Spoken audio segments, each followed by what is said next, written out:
J'ai pris beaucoup plus de plaisir dans le rapport médecin-malade Oui, que ça. dans ce rapport au corps brut. Moi, je suis juste heureux, en fait, de pouvoir parler de ce qui a fait de cet enfant de 17 ans qui est venu aujourd'hui médecin et qui a encore toutes ces années médecine à faire et avec, comme tu dis, l'incertitude, mais pas l'incertitude seulement du patient devant lui, mais l'incertitude de lui-même. Qu'est-ce qui va devenir? Comment? Est-ce que demain, il sera encore médecin? Est-ce qu'il n'y a pas un épisode traumatisant qui va le faire changer de voie? Et le fait d'en parler avec toi, j'espère que ce sera enrichissant pour ceux qui nous écoutent, mais c'est déjà enrichissant pour moi. C'est important, en fait, vos médecins, c'est pas la manière dont ils vont vous prendre dans les bras ou vous faire un sourire, qui vont faire qu'ils s'occupent mieux de vous. J'ai vu des collègues qui avaient une relation avec les patients très difficile parce que ils n'arrivaient pas, en fait. Ils avaient une distance, une froideur, on pourrait dire. Mais c'était ceux qui restaient le plus tard sur les dossiers des patients, qui regardaient avec minutie chaque chose et qui s'investissaient pour leurs patients nuit et jour. Et moi, parfois, je me disais, mais moi, si je veux être malade, je veux ce médecin, celui-là. C'est vrai qu'on a cette image un peu poétique de la dissection des tableaux de maître, en fait, Ouais, moi, je trouve ça pas poétique. Non, mais initialement. Oui. Et lorsqu'on étudie en médecine, on a vu ces tableaux-là. Oui. Avec le début de la médecine, avec Galien, Hippocrate, Oui. avec l'apprentissage des corps, de comment ça fonctionne, avec tout l'auditorium qui est autour et qui regarde et qui admire. Lorsqu'on voit quelqu'un qui joue au piano, on se dit le corps est une machine formidable, de pouvoir solliciter tous ces muscles qui sont activés par des nerfs, avec ces articulations osseuses qui jouent, c'est quelque chose d'assez formidable.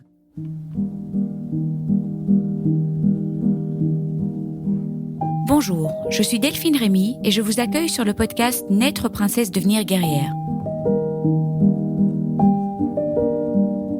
Le podcast qui parle de coups durs, de rebonds et de la maladie autrement.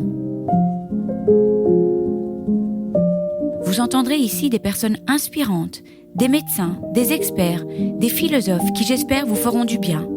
Vous entendrez aussi des hommes et des femmes, comme vous, comme moi, des super princesses et des héros du quotidien qui gèrent et qui galèrent, comme vous, comme moi. Ils s'écroulent parfois et ils se relèvent. Bienvenue dans le premier épisode de cette série inédite enregistrée avec le docteur Lucien Lamy, cancérologue, radiothérapeute et surtout un homme passionné, sensible, engagé et profondément humain. De ses 18 à ses 34 ans, Lucien nous ouvre la porte de son parcours. Il nous raconte ses débuts, ses découvertes, ses rencontres, ses gardes de nuit, ses patients inoubliables, ses moments de révolte, de tristesse, mais aussi de joie. Cette série, c'est aussi un hommage aux soignants, à leur courage, à leur fatigue, à leur humanité, souvent invisible, parce que sous la blouse, il y a un cœur, parfois cabossé, toujours battant. Alors aujourd'hui, épisode 1, entre rêve et réalité. Quand je serai grand, je serai chirurgien. Lucien avait écrit cette phrase dans un petit carnet. Il se souvient même d'un cours en 4e sur le squelette humain, un moment déclencheur qui ne l'a plus jamais quitté. À 18 ans, il entre en fac de médecine avec une idée bien ancrée. La médecine, c'est concret, j'arrive à me représenter ce que je vais faire.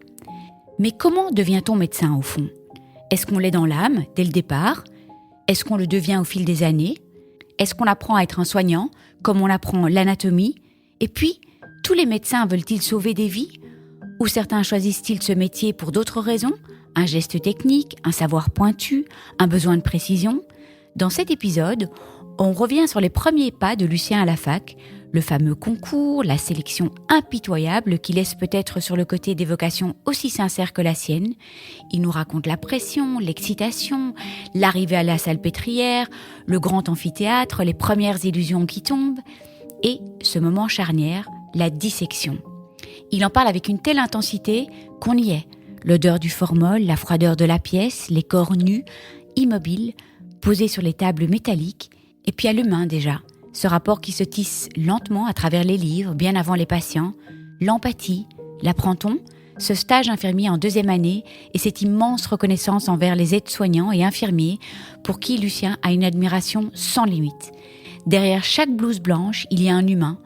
Peut-être qu'il vient d'apprendre une terrible nouvelle, peut-être qu'il doit accueillir un patient en détresse en cachant ses propres émotions. Et c'est pour cela qu'on fait ce podcast, pour raconter tout ça. pour répondre aussi à cette fameuse question « Comment devient-on médecin ?» Pas seulement au sens académique, mais humainement. Et c'est fou quand on y pense. On choisit la médecine à 18 ans, mais ce choix engage pour 7, 10, parfois 12 années d'études. Et entre 18 et 30 ans, il s'en passe des choses. Des rencontres, des remises en question, des épreuves, des doutes. Comme je suis heureuse d'accueillir Lucien pour 5 épisodes où nous allons nous plonger dans les coulisses d'un parcours de médecin de ses 18 à 34 ans, de la première blouse blanche à la dernière garde, de la vocation au doute, de l'empathie apprise dans les livres aux patients qui marquent une vie, un récit sensible, lucide et profondément humain qui, j'espère, touchera autant vos cœurs que le mien. Bonne écoute.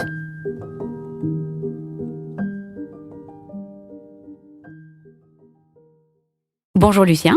Bonjour. C'est super, hein, ce petit studio. On se sent bien. On se sent bien, on est dans notre petite bulle. Alors toi, tu as ton casque, moi, j'ai pas le mien parce que j'aime pas avoir un truc comme ça sur la tête, mais je suis très, très contente de t'accueillir. Et on va avoir 5 podcasts, peut-être 6, en fait, on n'en sait rien. On verra où ça nous mène, où l'aventure nous mène. Lucien, je vais te demander puisque, en fait, on va retracer ton parcours de peut-être même ton enfance, en fait, hein, mais voilà, 18 ans à... Tu as quel âge aujourd'hui ? 34. Voilà, 18 à 34 ans. J'aimerais que tu te présentes, Lucien, 18 ans. Donc, tu te présentes comment tu te serais présenté à 18 ans et tu te présentes aujourd'hui, comment tu te présentes à ton âge. Et alors, tu n'es pas obligé de te présenter que avec ton métier, mais tu peux me parler de tes passions, ta famille, tout ce que tu veux. Bon, merci de me recevoir, Delphine, en tout cas. C'est vrai que moi, j'aime bien avoir un casque sur les oreilles parce que j'ai tendance à parler un peu vite. Et donc, comme ça, je pourrais un peu réguler le flux de ma voix. Oui, je me suis dit souvent que tes pensées allaient tellement vite qu'il fallait les rattraper avec les paroles. Heureusement, dans une pièce fermée, ils vont pas s'envoler. Ouais. Alors, je m'appelle Lucien. J'ai 18 ans. Je vais rentrer en médecine. Enfin, j'espère rentrer en médecine. J'ai jamais forcément été très bon à l'école. Mais mes parents ont toujours eu confiance en moi. Et lorsque je leur ai dit que je comptais faire médecine, ils m'ont jamais dit tu n'as pas de bonnes notes ou tu ne vas pas le faire. Ils ont toujours cru en moi. Et c'est ce qui a fait que lorsque je suis rentré en première année de médecine pour tenter le concours, je n'ai pas cru à l'échec. J'ai cru que j'avais les capacités en moi de réussir.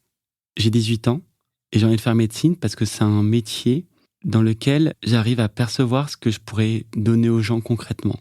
C'est concret.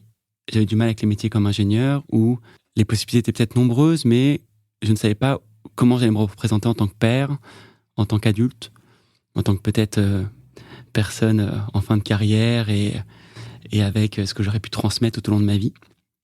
Il y avait un sentiment, tu voulais être utile ? Je pense... Aider ? Ça serait présomptueux de ma part de dire ça. Je pense que je voulais quelque chose de concret où je voyais ce que j'allais faire. Après, si on écoute ma mère, j'ai toujours eu cette volonté d'aider les autres avant moi-même. C'est vraiment d'être tourné vers les autres. Et j'ai des souvenirs au cours de ma vie où j'ai pu rendre service de manière assez volontaire, mais je pense que nous sommes assez nombreux à faire ça.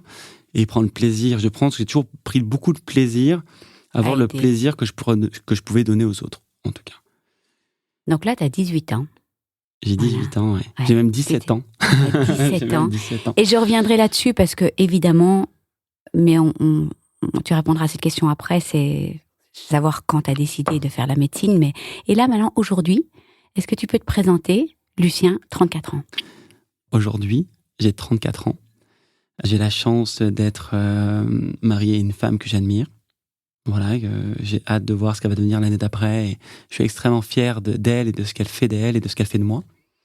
Je suis aussi le papa d'un petit garçon qui s'appelle Nathan, qui a un peu plus de 2 ans. Et pareil, qui me comble de bonheur. Et il y a des moments qui sont très durs, mais comme tout parent, mais il y a des moments où je me dis, je ne sais pas comment était ma vie avant de le connaître. Je pense qu'il a toujours existé quelque part. Et je vais avoir bientôt une petite fille aussi. Qui va venir compléter cette famille. Et oui. Il y a déjà un prénom ? Il y a un prénom, je ne vais pas le dire ici. Oui, parce que là, il y a beaucoup de gens qui vont l'entendre. Je suis le type de personne un peu à embêter ma femme, parce qu'on a un prénom depuis un peu longtemps. Elle a dit, t'es sûr que c'est ça ? T'es sûr qu'on va pas l'appeler comme ça, comme ça, comme ça ? J'aime bien tout remettre en question. D'ailleurs, pour Nathan, ce qui est assez drôle, c'est qu'on a eu le prénom assez longtemps. Et juste avant l'accouchement, je vais commencer à lui dire, non, je suis pas sûr pour le prénom, on va voir. Finalement, l'accouchement était très compliqué. Et donc, quand j'étais seul face aux sages-femmes, j'ai donné le prénom qu'on avait sauté depuis longtemps.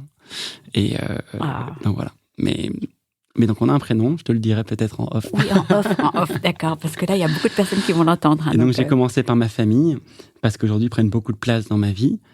Mais je pense que mon métier prend énormément de place aussi, sans que je m'en rende compte. D'ailleurs, parfois, parce qu'on en parlera peut-être, les études de médecine sont très longues. Et alors qu'on arrive à 34 ans, qu'on est médecin depuis pas très longtemps, finalement, nos amis qui ont fait ingénieur au commerce ont déjà leur 3e poste, 4e poste. Oui. Et donc, nous aussi, on va pas se mentir, notre mentalité change au fil du temps. Et lorsque je me pose la question, est-ce qu'il faudrait que je continue? Est-ce qu'il faudrait pas que j'essaye de soigner autrement par d'autres métiers? Ma femme me fait la réflexion très juste de dire, mais tu supporterais pas, on en soit avec des amis, s'ils demandent qu'est-ce que tu fais dans la vie, ne plus dire je suis médecin. Enfin, Je sais qu'on en avait parlé parce que tu peux être quand même médecin dans une entreprise, tu peux être. Je sais que c'était tout un. Mais on en parlera pendant tout le. C'est un peu du teasing. Oui, c'est du teasing du 5e épisode en fait. Et donc tu es, moi je sais, mais pour les auditeurs, tu es médecin, donc tu es. Je suis cancérologue. Voilà, cancérologue. Spécialisé en radiothérapie. Donc, il faut savoir qu'on fait, dans ces cas-là, on est spécialisé en cancérologie et après, on va se surspécialiser en radiothérapie, donc qui est une branche de l'oncologie. Et donc, j'ai fait mon cursus de médecine en France, mon internat, mon externat et après mon post-internat à l'Institut Curie à Paris. En dehors de ça, j'ai des passions. Beaucoup. Je pense que je me passionne facilement pour les choses. Oui. Oui, tu dois être un vrai passionné. Et alors, on a ici à côté de nous, je sais que tu es un vrai passionné. On fait un troc de livres aujourd'hui et je suis hyper contente de recevoir ton livre qui est sorti il y a 1 semaine, 2 semaines. C'est exactement ça, il est sorti il y a 1 semaine. Et moi, je suis très contente de voir le tien aussi. Je voulais le prendre. J'ai la chance d'avoir le tien avec une dédicace. Voilà, on va se faire une petite dédicace spéciale. Et donc, Lucien, merci. Tu t'es présenté 18 ans, 34 ans. Un homme qui change entre 18 et 34 ans, et on va parler de tout ça. Alors, est-ce que tu as toujours voulu être médecin ou c'était un rêve d'enfant? Est-ce que tu as admiré un médecin? C'était un film, un dessin animé ou est-ce que c'est un moment... Est-ce que tu te souviens quand tu as décidé de faire la médecine? Moi, je suis toujours assez frappée. Alors, je te fais une confidence. Moi, je rêvais de faire la médecine. Ça se sent. Qui a un peu l'âme de. Ah, moi, je rêvais de faire la médecine, mais probablement pas assez. J'ai écouté mon père qui disait, il n'y a pas de médecin dans la famille, donc voilà. Donc, il a suggéré droit aux sciences économiques, ce qui est archi classique. Et en fait, voilà, probablement que mes convictions n'étaient pas assez fortes à ce moment-là. Mais en fait, je trouve que quand on choisit la médecine, on choisit un métier, en fait, déjà. Parce que quand tu fais droit aux sciences économiques, tu choisis pas un métier. Peut-être si tu veux être avocat, mais c'est vraiment déjà un métier que tu étudies. Et comme tu dis, c'est vrai que lorsqu'on se lance dans médecine, on s'imagine vraiment le médecin avec le stéthoscope dans le dos du patient, comme on voit son médecin généraliste, alors qu'il existe en fait beaucoup de disciplines en médecine, parfois à distance du patient, comme peut être un pathologiste ou certaines spécialités d'imagerie. Oui. Mais lorsqu'on choisit médecine, comme tu l'as très bien dit, on s'imagine vraiment ce rôle du médecin en blouse, dans le pot à pot avec le patient presque. C'est déjà un métier, tu vois. Sciences Éco, tu peux faire du marketing, tu peux faire de la communication, tu peux faire de la finance. Mais j'ai l'impression que quand tu prends médecine, c'est toute ta vie que tu vas être médecin, quoi. C'est vraiment un métier. Je suis pas sûre que tu choisis vraiment. En fait, je pense pas que tu choisisses le métier de médecin. Enfin, voilà. C'est ça qui est. Ça m'intéressait comme question. Personnellement, j'ai choisi l'intérêt que j'avais. Ok. En fait, comme je te l'ai dit, j'étais pas très scolaire. L'école n'a pas réussi à m'intéresser, à me passionner pour des sujets. T'étais passionné par quelques sujets? La biologie? Non, moi j'aimais bien jouer aux jeux de construction avec mes frères et sœurs. J'aimais bien le jeu. Moi j'ai beaucoup aimé le jeu. Et pour moi d'ailleurs, c'est ce qu'on retrouve dans beaucoup de personnes qui aiment leur métier, c'est quand le métier devient un jeu, quand on prend plaisir à son métier parce qu'on s'amuse dans son métier. Et c'est ce qu'on dit souvent, tu n'auras pas besoin de travailler une seule journée, c'est quand tu prends plaisir avec ce que tu fais. Et après, je vais pas critiquer les professeurs parce qu'ils essaient de communiquer dans des conditions qui sont pas forcément faciles. Mais lorsque je vois aujourd'hui la curiosité que j'ai pour beaucoup de sujets, je me dis que j'avais absolument pas l'esprit assez mature à l'époque pour comprendre l'intérêt des sujets, de l'histoire. Aujourd'hui, je pense que si on me mettait dans les mêmes classes de cours, peut-être je serais passionné par tout et je serais passionné par toutes les sciences littéraires. Aujourd'hui, j'ai découvert que j'avais une âme assez littéraire. Oui. Et la littérature, c'était pas du tout mon truc, et la philo, pas trop mon sujet à l'école. Alors qu'aujourd'hui, je me dis, mais comment je suis passé à côté de ça? Mais donc, est-ce que tu te souviens que tu imaginais une vie, oui, tu voulais aider, tu t'aimais aider, t'étais empathique? Pour répondre à ta question, oui, déjà j'aimais aider, j'avais de l'empathie parce que je suis d'origine méditerranéenne et je pense que c'est, pas tous les Méditerranéens sont empathiques, mais je pense qu'il y a quand même une faculté d'émettre ses émotions et de recevoir ça des autres qui est particulière. Je pense pas qu'on a les mêmes dans les pays de l'Est ou dans le pourtour méditerranéen. Donc j'ai cette faculté-là, je pense déjà innée. Après, il y a une part d'acquis dans l'empathie, mais je pense qu'il est plus complexe. On peut en parler. Ouais. Mais j'ai un souvenir vraiment franc du moment où je savais que je voulais faire médecine. C'est lorsque j'ai eu un cours en 4e sur le squelette humain. Ah, donc tu vois, là, il y a une petite graine qui a... Ouais. Exactement. Et là, tout est rentré spontanément, d'un coup. C'est-à-dire qu'en fait... Ça t'a passionné. J'ai même pas eu besoin de réviser. C'est-à-dire qu'il y a eu le cours qui est arrivé, j'ai visualisé, ça m'intéressait, la mécanique, etc. Enfin, j'ai trouvé ça passionnant. Et là, je me souviens que je suis rentré voir ma mère s'en souvient aussi, et je lui ai dit, bon, je vais faire ça. Je vais faire ça. Ah, donc ça, c'était déjà à l'âge de 15 ans, 16 ans? Exactement. Ouais, et à partir de là, ça ne m'a plus quitté l'esprit. Ah, ok. Donc tu te souviens bien. Donc, tu vas me dire rapidement, parce que c'est pas l'objet du podcast, mais donc nous, en Belgique, on a un examen d'entrée qui est assez compliqué. C'est un peu le même principe en France. C'est pas évident de rentrer en médecine. Les choses ont beaucoup évolué. Oui. Depuis que faut savoir que j'ai passé mon concours de première année en 2008.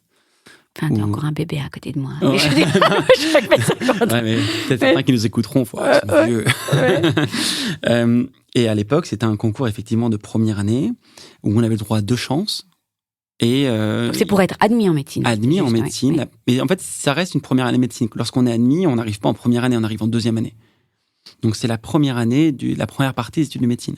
Ah, ok, d'accord. La première partie des études de médecine durait 6 ans. Je ne sais plus si c'est encore le cas, je pense que oui.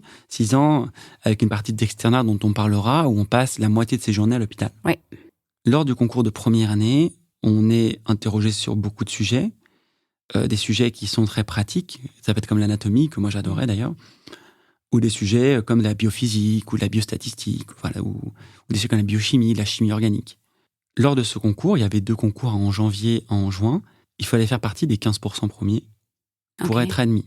En 2e, alors, c'est en ça? 2e année. Okay. Voilà.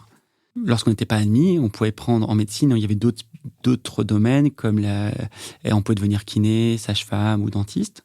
Ou bio-ingénieur? Non. À l'époque, il n'y avait pas. À l'époque, ça ne comptait même pas comme, si je me souviens bien, ça comptait même pas comme une admission pour une filière autre. Ok. C'était vraiment, ça comptait que pour du beurre si on n'avait pas les premières années. Okay. Aujourd'hui, je crois que c'est un peu mieux fait. Peut-être certaines personnes qui sont dans les études de médecine me diront non, c'est pas mieux fait. Oui. Mais je crois qu'il y a des équivalences qui sont possibles vers d'autres disciplines, dans un sens comme dans l'autre. Ok. Donc en fait, il y a des gens qui perdent 1 an carrément. Oui, s'ils sont pas. Perdent 2 ans. Et même des gens qui triplent. Donc parfois on peut tripler avec certaines conditions. Donc personne. Je vais te poser une question un peu.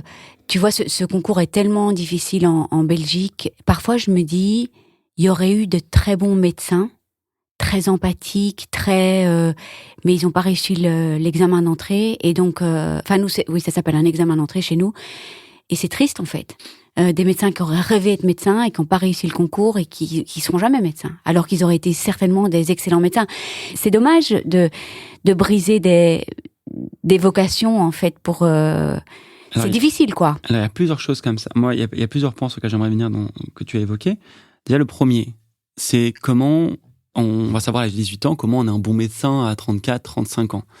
Déjà, être un bon médecin, c'est plusieurs choses. Je pense que, comme tu dis, il y a les capacités empathiques qui sont de plus en plus demandées aujourd'hui. Je pense que si tu demandais à des patients des années 80, 70 ce que c'est un bon médecin, je pense qu'à l'époque, c'était les médecins un peu paternalistes qui communiquaient pas grand-chose à son patient, on faisait confiance. Ouais. Voilà, c'est très demandé aujourd'hui. Moi, je pense que c'est nécessaire, mais c'est pas les mêmes attentes sur les générations. Et peut-être qu'une génération bientôt, ce sera plus forcément le cas. D'ailleurs, on parlera de ce problème parfois, je le trouve, dans le médecin qui est chaleureux, etc., mais qui n'a pas forcément des compétences à côté. Je pense qu'il faut les deux. Il ne faut pas oublier que la médecine, c'est une science exigeante, qui est de plus en plus exigeante avec le temps. Surtout qu'aujourd'hui, avec l'evidence-based medicine, c'est-à-dire la médecine basée sur les preuves, il y a vraiment une différence entre quelqu'un qui va suivre les recommandations et quelqu'un qui ne va pas les suivre dans le terme pour les patients. Donc, il faut effectivement réussir à accompagner ces patients, pas seulement par la science, mais par l'humain, par les soins aussi autres et aussi s'adapter à la personne qu'on a en face de soi, mais aussi respecter les recommandations et être plus juste de la science. Donc, ça, et aujourd'hui, je crois qu'à mon époque, je trouvais ça vraiment aberrant, parce que je me souviens de très bons collègues à moi qui étaient, je trouve, des personnes qui étaient à la fois brillantes, passionnées, passionnantes, humaines. Lorsque je parlais avec eux, je me disais, mais ces personnes-là, ils sont faits pour être médecins et qui ne l'ont pas eu après plusieurs Tu vois, c'est ça reprises. Et je trouvais ça très dur, alors qu'il y en avait d'autres qui étaient juste des bâcheurs. C'est un gros effort sur soi-même de travailler. Mais je me souviens vraiment, j'ai une image d'une quelqu'un qui travaille à la bibliothèque avec moi, qui voulait pas vraiment faire médecine, qui était quelqu'un de très travailleur, qui a été présent dans des grands lycées, etc., qui a fait médecine, qui a eu le concours, mais parce que ses parents voulaient qu'elle fasse médecine, qui était médecin. Et après, qui a arrêté en 3e année ou 4e année, parce que ça lui plaisait pas. Ok. Et en fait, je pense pour dire un peu un acquis, voilà, mais c'est bon, j'ai réussi à avoir médecine, non, je fais ce que je veux. Ok. Donc je pense qu'il y avait vraiment une sélection sur le travail, les notes, mais il faut bien sélectionner sur quelque chose. Je sais. Ouais. Aujourd'hui, alors qu'ils sélectionnent sur 2 choses, je crois, je ne veux pas dire de bêtises, mais d'après ce que j'ai compris, ils prennent en compte ces capacités autres que de mémorisation. Oui, c'est ça, purement technique en fait et scientifique, quoi. Oui. Mais il y en a certains qui trouvent ça aussi très injuste, parce qu'ils vont se trouver sur un oral où ils ne comprennent pas pourquoi ils ont échoué, alors qu'il y a un côté encore plus subjectif qui rentre en ordre. Je ne sais pas s'il y a une bonne manière. Et en plus, nous en avons discuté sur le podcast, mais tu évolues. Une personne qui était passionnée pour la médecine en première année, et peut-être que lorsqu'elle sera 10 ans plus tard, c'est aussi pour ça qu'on fait ce podcast-là, parce que je trouve qu'il y a une abîme entre la personne que tu es à 18 ans et la personne qui devient médecin à 34 ans. J'ai eu une trentaine de versions de moi-même.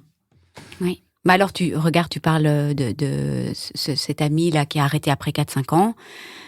Voilà, moi je pense souvent à ces examens d'entrée qui sont tellement difficiles et que peut-être des vocations, voilà, des gens qui ont raté et qui rêvaient être médecins et en fait on vous apprend tellement de choses, mais finalement quand vous devenez vraiment des spécialistes. Et donc finalement ce qui est utile c'est votre domaine, quoi. Mais voilà, je trouve ça intéressant, mais enfin. Pas que votre domaine. En fait, non, mais c'est ça qui est assez complexe avec la médecine et assez fascinant, c'est que c'est vrai qu'on va t'apprendre énormément de choses. Tellement de choses, oui, c'est ça. En fait, je prenais l'exemple d'un ophtalmologue ou d'un orthopédiste ou d'un cancérologue.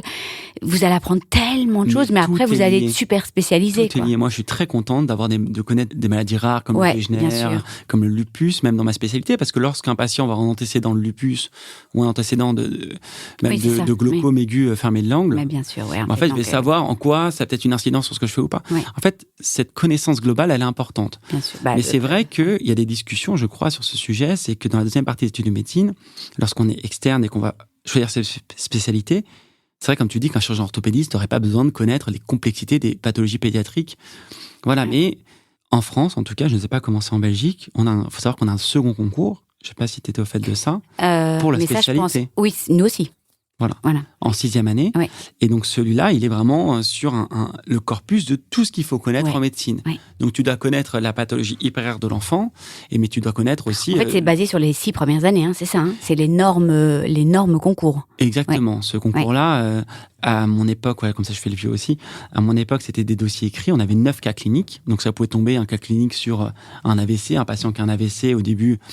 Monsieur, 40 ans, arrive aux urgences avec sa jambe gauche qui fonctionne pas bien. Quel examen faites-vous ? On faisait des examens. Après, la question d'après, c'est voilà, vos examens retrouvent ça, qu'est-ce qu'il faut faire ? Un dossier comme ça progressif. Et du coup, on avait seulement 9 sujets qui étaient évoqués sur toutes les connaissances qu'on a dû acquérir. Oh là là, c'est... Ouais. Ensuite, il y a eu maintenant des dossiers par QCM. Donc là, ils pouvaient vraiment balayer encore plus le corpus de savoir.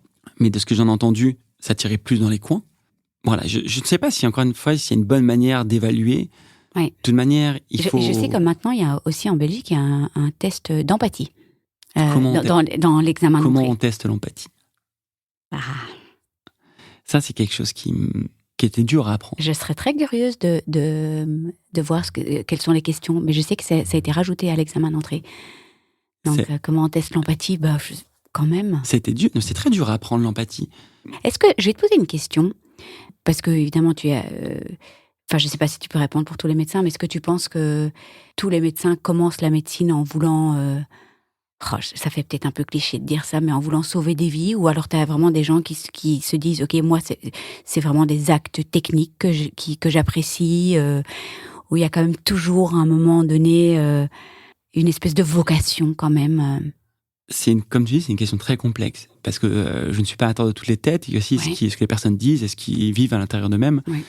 Moi, j'ai des confrères chirurgiens et qui ne se cachent pas qu'ils adorent le bloc opératoire. Oui, le côté très technique. Voilà, et même parfois pas sauver des vies. Des collègues chirurgiens orthopédistes vont me dire que moi, il n'y a rien qui m'en plus plaisir qu'un patient qui arrive dans ma salle qui marche pas, je l'opère, il marche. Bah, il sauve, des vies quand même. Oui, mais voilà, c'est pas... Oui, donc c'est beaucoup plus technique. En fait, c'est vrai qu'on réalise pas qu'il y a des médecins qui n'ont quasi pas de relation avec des patients, en fait. Aussi, voilà. Et ça, je l'ai écrit parfois sur certains de mes posts, mais c'est vrai qu'il y a des personnes qui, lors de la confrontation avec le malade, se disent, en fait, je ne peux pas. C'est pas fait pour moi. Oui. Je veux m'occuper des personnes, mais de loin, autrement, voilà. Ouais, exactement. Tu sais, je vois le temps qui passe, j'ai aucune idée, parce que je sais pas quand on a commencé, mais maintenant, je vais te projeter tes premiers pas à la fac. Excitation, désillusion. Est-ce que tu te souviens de ton premier jour ? Est-ce qu'il y a eu de l'euphorie, de la peur, un mélange des deux ? Et est-ce que tu te souviens, mais c'est peut-être un peu trop lointain, est-ce qu'il y a des stéréotypes de la médecine qui se sont écroulés dès les premières semaines ? Ou tu te souviens peut-être pas de tout ça ? Juste tes premières impressions quand tu es arrivé à la fac. Les premières impressions à la fac, moi j'étais à la fac de la Pitié-Salpêtrière dans le 13e arrondissement de Paris.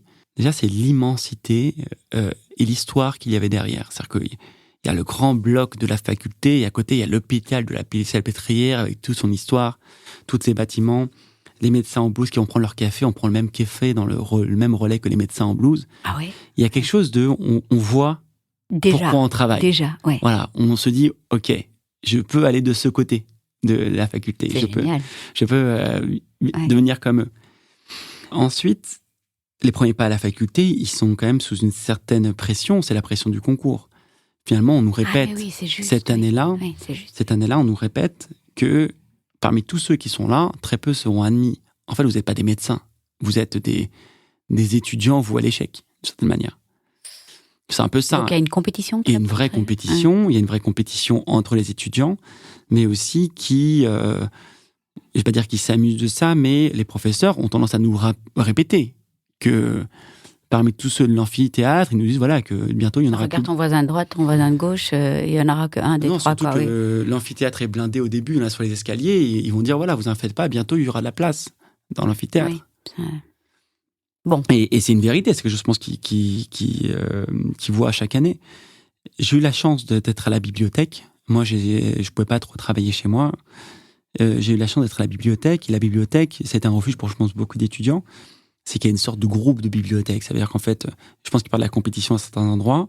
La bibliothèque de ma faculté, on se connaissait tous.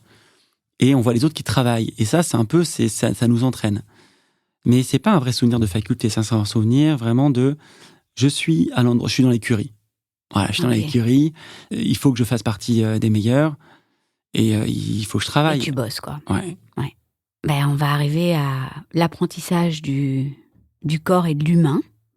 Est-ce qu'il y a déjà... Donc, qu'est-ce qu'il y a comme cours au tout début ? Il y a déjà de l'anatomie. Et il y a déjà en première année, il y a déjà des dissections et tout ça ? Non, pas du tout. Ah, qu'est-ce qu'il y a en première ? Alors, en première année du concours, comme je dis, il y a vraiment des corpus de beaucoup de choses. C'est-à-dire qu'il y a effectivement l'anatomie, où tu vois des planches d'anatomie. Mais donc, c'est des bouquins, en fait, la première année. T'es face au livre. Oui, c'est ça. T'as pas encore t'as pas de contact avec des corps. Non, t'apprends des choses comme des choses, des organismes cellulaires. C'est vraiment, t'apprends comment fonctionnent les cellules, même en dessous, à l'état vraiment presque atomique, quoi. Donc, mais c'est intéressant. Mais c'est vrai que ça va pas forcément servir. L'anatomie, c'est toujours utile aujourd'hui, mais il y a d'autres choses où tu sais que c'est fait pour te sélectionner. Voilà. Mais genre quoi ? C'est les cours hyper techniques ? T'as des sciences humaines et tout ça déjà en première année ? T'as des sciences humaines, mais en fait, c'est ça ce qui est assez amusant. Il y avait une discipline que j'adorais. C'était l'histoire de la médecine. Ah. Sauf que l'histoire de la médecine, c'était pas un loisir. C'est qu'il fallait connaître exactement chaque date, chaque phrase. Oui, mais donc ça, c'était pour sélectionner. Vraiment. En fait, voilà. Mais comme tu dis, tout ce qui était SHS, sciences humaines et sociales, on ne te fait pas raisonner dessus. Le principe, c'est que tu connaisses toutes les définitions. Donc la première année, c'est fort ça, en fait. Voilà. Vraiment, par contre, je vais te répondre sur... En fait, je pense qu'il faut qu'on arrête de parler de la première année. Je pense pour toi, lors de tes questions, lorsque tu m'évoques la première année, tu m'évoques pas la première année de concours. Mais non. Tu m'évoques la première année. Tu vois, mais il y a une confusion par rapport à la Belgique, en fait. À l'entrée de la faculté. Oui, c'est ça, c'est l'entrée de la faculté. Ouais. Et l'entrée de la faculté. Alors, c'est la deuxième année. Exactement. Mais je pense que maintenant, il faut qu'on soit sur la même longueur d'onde. C'est-à-dire que lorsqu'on parle de cette première année, je pense que c'est ça dont tu veux parler. Déjà, il y a une fierté lorsque tu es appelé pour choisir ta spécialité, que tu choisis médecine. Ouais. Ou tu choisis dentiste, mais en fait, tu choisis. On t'appelle par numéro de classement, et là, tu choisis, il y a quelque chose de fort qui se passe. Et là, normalement, sauf erreur de trajectoire, tu deviendras médecin. Ouais. Et là, il y a quelque chose j'étais assez ému à ce moment-là. Est-ce que tu reçois déjà une blouse blanche à ce moment-là? Non, pas encore. C'est drôle, c'est assez drôle, les images. Il faut savoir qu'en fait... stéthoscope, tu reçois un stéthoscope? Non, mais mon père m'a offert à titre posthume de ma grand-mère un stéthoscope. Ah. Parce que mes grands-parents, ils sont morts assez tôt. Je les ai peu connus. Mais je sais qu'ils étaient extrêmement fiers que je devienne médecin, alors que j'étais encore en première année. Et j'étais pas du tout médecin à ce moment-là. Et de toute façon, on devient médecin que en proclamé médecin. Oui, c'est en quoi, 6e? C'est tout le problème encore une fois du podcast, c'est quoi devenir médecin? Est-ce que c'est ton diplôme ou est-ce que t'es médecin? Moi, je considère qu'on était médecin, c'est lorsque tu commences à soigner. Ouais. Pour moi, quand t'es interne, t'es médecin. Lorsque t'es même externe, tu t'occupes des patients, t'es médecin. Ouais. T'es médecin peut-être junior, mais tu restes médecin. Après, c'est sûr que t'es docteur au moment où tu passes ta thèse et tu récites le serment d'Hippocrate. Oui, on en parlera aussi. Donc en fait, cette deuxième année, là, il y a déjà des contacts avec... toujours pas? Voilà. Et c'est ça. Dissection et tout ça, ça commence en deuxième alors?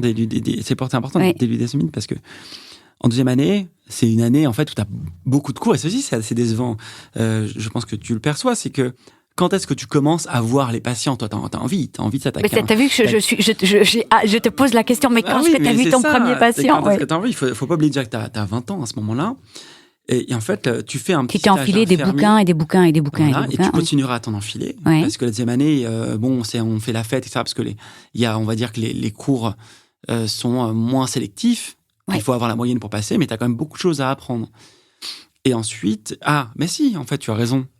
Il y a quelque chose qui fait que tu finis l'été après ton concours et tu rencontres tes premiers patients. Pourquoi tu rencontres tes premiers patients? Parce que tu fais un stage infirmier. Et donc avant de démarrer ta deuxième. Avant de démarrer la deuxième. Voilà. Et là, exactement. tu as raison. Et ce stage-là, voilà, tu me relances dans quelque chose. Je l'avais un peu oublié, ce stage. Là, t'es infirmier alors. Enfin, stage infirmier, aide-soignant. Et d'ailleurs, je ne trouve que c'est pas du tout assez.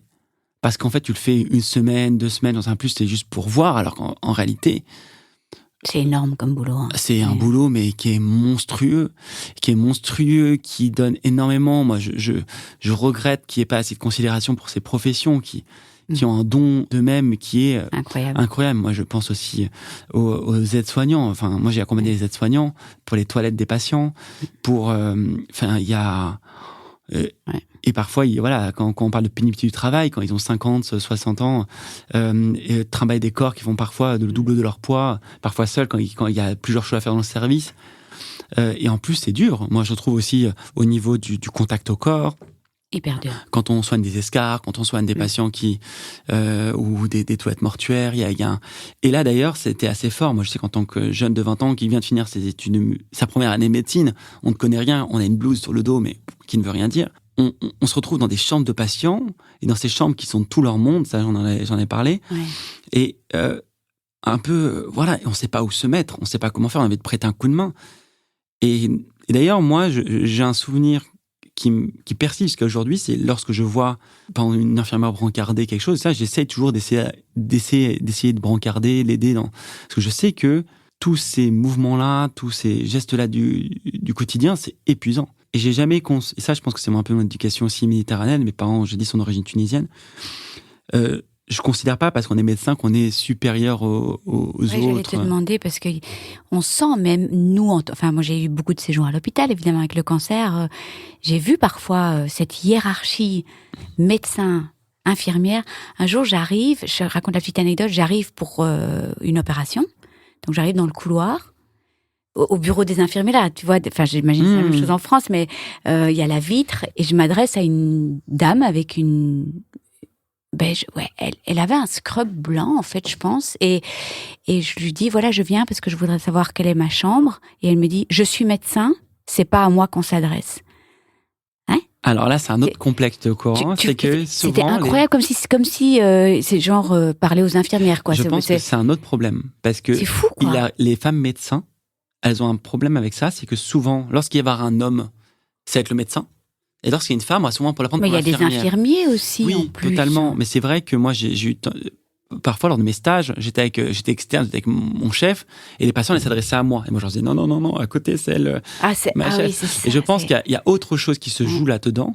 Après, pour revenir à la... Mais j'ai trouvé ça, tu sais, j'ai trouvé ça mais complètement condescendant. Et je me suis dit, mais c'est complètement déplacé, parce qu'elle aurait très bien pu me dire, mais je vais regarder aussi sur la feuille, ou je suis désolée, c'est pas moi qui m'occupe de ça, je vais demander à l'infirmière. Mais c'était vraiment, tu me poses pas la question, moi je suis médecin, quoi. J'ai trouvé ça vraiment... et une autre petite anecdote, parce qu'on parle de ces soignants, il y avait 24 opérés, c'était la nuit, mon pansement, c'était de ma mastectomie, c'était déroulé, j'avais l'impression d'avoir un voile de mariée, quoi, tu vois, une traîne de mariée. Et j'avais appelé l'infirmière et tout, et elle était arrivée, mais décomposée. Je peux pas vous aider, les 24 chambres sonnent. Et puis elle s'était barrée. Moi, je m'étais retrouvée avec une traîne, c'était l'horreur. Et puis après, il y a une petite infirmière volante qui dit, je suis une petite infirmière volante. Qui était... Vous l'avez pas vu le mime, il est très bien, le mime de l'infirmière volante. J'ai fait un petit papillon, là. Infirmière volante qui arrivait d'un autre étage, et je me suis dit, mais quelle vie elles ont, quoi. Et après, elle est arrivée décomposée 1 heure plus tard en me disant, je suis désolée pour ce que j'ai fait, mais toutes les chambres sonnaient, je suis seule et tout. C'est hyper dur, quoi. Moi, j'ai connu en tant que médecin dans les urgences, c'est ça, lorsqu'on n'a pas le temps et on se fait arrêter dans le couloir. Et moi, j'attends depuis combien de temps? Et on fait, je peux pas, désolé, j'ai ça à gérer. C'est aussi. dur, hein, ouais. C'est assez dur. Et pour venir sur la médecin qui a eu une réponse condescendante, je ne la connais pas. Je ne peux pas savoir comment elle se comporte en général. Mais il faut toujours se dire que on n'est pas au courant de ce qui se passe. C'est-à-dire que cette personne-là, peut-être que juste avant, elle s'est engueulée avec une collègue, elle a eu un moment, et à un moment, ça a été un peu son... Voilà, je ne peux pas supporter cette phrase. Je ne suis pas apte à donner de l'empathie, à donner un sourire, à donner mon temps en plus. Et aussi, les personnes qui gèrent leur stress différemment. Cette infirmière dont tu parlais, c'est assez drôle, cette comparaison. Cette infirmière dont tu as parlé, lorsque tu l'as décrite comme quelqu'un dont le stress était visible, dont tu vois qu'elle était débordée par la manière dont elle parlait, par la manière dont elle agissait. Tu as même agité les bras. Cette médecin, peut-être qu'elle avait un stress comparable. Peut-être 30 chambres à gérer, sauf qu'elle ne matérialise pas le stress de la même manière. Oui, c'est ça. Donc, elle a été agressive. Peut-être que voilà, elle a sa manière de... Voilà. Mais c'est pour ça que j'aime bien avoir c'est pour ça que je voulais aussi t'avoir sur mon podcast, pour humaniser les médecins. Parce que c'est vrai que il y a des hommes derrière ces blouses blanches. Des hommes qui ont des vies et qui ont des difficultés et des sentiments et des émotions. Et c'est pour ça que je fais très attention à ça. Je sais que j'ai tendance, moi, à vouloir m'exprimer, à dialoguer, à communiquer. Peut-être que ce médecin que tu aurais rencontré dans le couloir, ça aurait été moi, peut-être que j'aurais répondu différemment. Mais ça ne veut pas dire que ça ne fait pas de moi d'un meilleur médecin que cette femme. Et ça, c'est important que je le dise ici. C'est important, en fait, vos médecins, c'est pas la manière dont ils vont vous prendre dans les bras ou vous faire un sourire, qui vont faire qu'ils s'occupent mieux de vous. J'ai vu des collègues qui avaient une relation avec les patients très difficile parce que ils n'arrivaient pas, en fait. Ils avaient une distance, une froideur, on pourrait dire. Mais c'était ceux qui restaient le plus tard sur les dossiers des patients, qui regardaient avec minutie chaque chose et qui s'investissaient pour leurs patients nuit et jour. Et moi, parfois, je me disais, mais moi, si je veux être malade, je veux ce médecin, celui-là. Peut-être que chaque consultation avec lui sera pas forcément drôle, mais je saurais qu'il veille sur moi. Oui. Et tu dis ça. Ouais. Lucien, je pense qu'on va un peu clôturer le premier, mais il y a encore des questions quand même importantes parce qu'on parle de cette 2e année quand même, hein, la dissection, quoi. J'y tiens quand même, hein. Moi aussi, j'y tiens. J'en ai jamais parlé de la dissection. Voilà. Et t'en as jamais parlé dans tes posts sur LinkedIn. Non, il faudrait que j'en parle. Vraiment, les premières dissections. Et aussi, peut-être, comme ça, on va clôturer, parce qu'on a tellement de choses à dire, encore le 2e, 3e, 4e, 5e, 6e, peut-être, enfin, on verra bien, mais les premières dissections, donc ton rapport au corps et tes rencontres marquantes, voilà, en 2e. Alors, la dissection, on l'avait fait en 3e année, c'est une option. Ah, c'est 3e année, ça. Mais c'est peu importe, c'est au début, t'es à la fac, quoi. C'est au début, t'es à la fac. T'as déjà des rencontres avec les patients à ce moment-là, quand même? Dans ma faculté à moi, on commençait à être externe en 3e année. Ok, d'accord. Et c'est là aussi, j'ai eu une rencontre importante qui m'a fait, je pense, devenir cancérologue. Mais ça, on va en parler dans le prochain épisode. Voilà, je t'en parlais, je tease encore. Oui, c'est bien, tu fais du bon teasing. Non, il faut savoir que j'avais marqué dans un carnet, je n'en ai pas parlé de ça, dans un carnet de quand j'étais bien plus jeune, en fait. Je ne sais pas à quand ça date. Mais vu mon écriture, après, j'écris pas bien, donc je peux peut-être avoir 18 ans, mais ça a l'air d'être une écriture d'enfant. Et marqué moi plus tard, lorsque je serai grand, je serai chirurgien. Ah. Voilà. Et j'ai ce mot encore, je pourrais te le montrer. Et donc, j'avais fait une dissection en disant, voilà, c'est bon, je vais apprendre à être chirurgien. Et cette expérience a été particulièrement traumatisante. La dissection? Oui. La première. Donc, en 2e, alors? En 3e. Je crois que c'est en 3e. C'est en 3e. Et tu peux m'expliquer, c'est quoi, des corps? Alors, en fait, t'arrives dans une grande salle, avec des corps morts. Qui ont eu du formol ou autre, allongés sur le dos, tous. Donc déjà, il y a cette... Et il y a plusieurs médecins par corps? On rentre, on est une vingtaine d'étudiants. Il y a 2, je pense... Médecins, je dis étudiants, oui. Ouais, encore une fois, c'est le débat. Il y a des superviseurs qui sont sûrement des chirurgiens, eux qui sont chefs de clinique ou autres. Et on arrive à cette étendue de corps allongés comme sur des tables métalliques. Voilà, tu vois très bien un type de table. Et ils sont nus? Nus. Il y a une nudité, on voit des sexes d'hommes par là, des seins de femmes qui tombent de l'autre côté, tous avec des visages, les yeux fermés, les bras le long du corps. Il y a cette odeur qui prend au corps. Et c'est vrai qu'on a cette image un peu poétique de la dissection, des tableaux de maître, en fait. Moi, je trouve ça pas poétique. Non, mais initialement. Et lorsqu'on étudie en médecine, on a vu ces tableaux-là, avec le début de la médecine, avec Galien, Hippocrate, avec l'apprentissage des corps, de comment ça fonctionne, avec tout l'auditorium qui est autour et qui regarde et qui admire le corps, la manière dont il fait. Et moi, je trouve que l'anatomie, je trouve ça passionnant, je trouve toujours ça aussi passionnant. Il faut savoir que l'anatomie, de voir comment on bouge au quotidien, ça veut dire que nos muscles qui vont tirer d'un moment, qui vont se contracter, qui vont faire de finesse. Lorsqu'on voit quelqu'un qui joue au piano, on se dit, le corps est une machine formidable, de pouvoir solliciter tous ces muscles qui sont activés par des nerfs, avec ces articulations osseuses qui jouent, c'est quelque chose d'assez formidable. Et sauf que cette expérience d'ouvrir ces corps, 2 étudiants par corps, partie par partie, j'ai trouvé ça très dur, très très dur. Parce que il y avait un côté, je trouve que... Qu'est-ce qu'on vous a demandé de faire, en fait? Tu te souviens? En fait, c'était l'apprentissage. Ça veut dire qu'on va dire, on va commencer par faire telle incision à tel endroit, on va disséquer le biceps, on va disséquer telle chose. Et peut-être que des personnes qui sont faites pour être chirurgiens ont adoré la dissection et on a encore des souvenirs émus. Moi, à l'inverse, c'était quelque chose... Je me souviens que lorsque j'y allais le matin, j'avais pas envie d'y aller. Parce que j'avais pas envie de retrouver mon corps ouvert, que j'avais déjà ouvert à multiples reprises à des endroits, et j'allais devoir continuer à ouvrir. Parce que c'était plusieurs fois. On reprenait le même corps. Donc tu savais que tu n'allais pas faire la chirurgie. À ce moment-là, je me suis dit, ok, c'est pas forcément un bon signal, parce que j'aime bien apprendre, utiliser mes mains. Oui. J'aime bien apprendre, mais ce rapport au corps, je ne l'ai pas aimé. Mais ça, c'est personnel. C'est que j'ai trouvé qu'il y avait quelque chose que j'ai pris beaucoup plus de plaisir dans le rapport médecin-malade que dans ce rapport au corps brut. Qui est le premier rapport, en fait. Et en fait, je pense peut-être, c'est un peu... Moi, je trouve que pareil, je ne comprends pas comment on ne peut pas accompagner des enfants. Parce qu'en fait, lorsqu'on grandit, on sait sûr qu'on a l'impression d'être un adulte à 18 ans, un adulte à 19 ans, un adulte à 20 ans. Maintenant, je commence à être parent. J'ai dit, mon fils, en fait, quand il aura 20 ans, qui me fera, je suis grand, oui, en fait, non. Ouais. Tu l'es pas. Mais moi, pour moi, c'est quand t'as 18 ans, 20 ans, c'est inentendable qu'on te dise ça. Parce que pour toi, t'as l'impression d'être adulte. Ouais. Mais pour moi, en fait, je remarque qu'en fait, t'as un enfant à 20 ans, t'as rien vu. Et tu te retrouves face à ce que peu de personnes ont vu. Déjà la mort, un corps mort. Ouais. Un corps mort et que tu vas ouvrir, que tu vas disséquer, oui, d'une certaine manière, et on va te demander d'aller toujours plus loin, et sans à un seul moment dire, ok, est-ce que ça va? Comment tu vis ça? On vous a jamais demandé ça? Jamais demandé. Mais j'imagine que tu as pu voir autour de toi. Il faut participer. Oui. Et en plus, si, on dit... T'as dû remarquer les rapports les émotions de chacun, ou le rapport au corps de chacun, non? Tu sais, pour désamorcer, il y a quelque chose qui fonctionne, c'est le rire. J'imagine qu'il doit y avoir des rires nerveux. Et donc, il y a beaucoup de gens qui s'amusaient parfois avec les corps, mais je pense que c'est pour désamorcer le dramatique de la situation, qui faisait par exemple un doigt d'honneur avec la main, ou en tirant sur les tendons du bras. Oui, c'est ça. Ou je sais pas ça.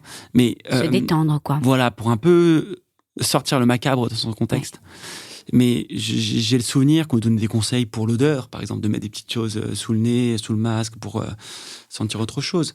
Et en plus, comme tu disais, c'est une expérience notée. C'est-à-dire qu'en fait, on prend ça, c'est une option, il faut le passer. C'est quelque chose qu'il faut avoir la moyenne.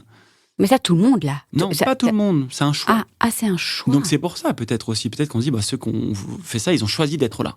Donc, donc tout le monde ne doit pas passer par là. Non. Ok. Dans ma faculté, c'était une option. Mais pour moi, en fait, ça faisait partie de l'imaginaire, comme d'ailleurs tu le pensais, toi, que tout le monde passait par là. Pour moi, c'est partie de l'imaginaire des médecins. Oui. C'est-à-dire que médecin, tu fais la dissection, c'est normal. Et moi, je comptais le faire parce que je me disais, c'est ça qui me plaisait initialement. Mais c'est vrai que je ne comprends pas aujourd'hui comment on ne peut pas être accompagné sur le plan psychologique. Par rapport à ça, ouais. Sur ce premier contact à un corps, qui plus est un corps mort et qu'on va abîmer. Et tu sais quoi, et qu'on va abîmer. Je poserai la question, pour voir s'il y a un accompagnement en fait aujourd'hui. Parce que les études de médecine évoluent. Il y a peut-être. Ouais.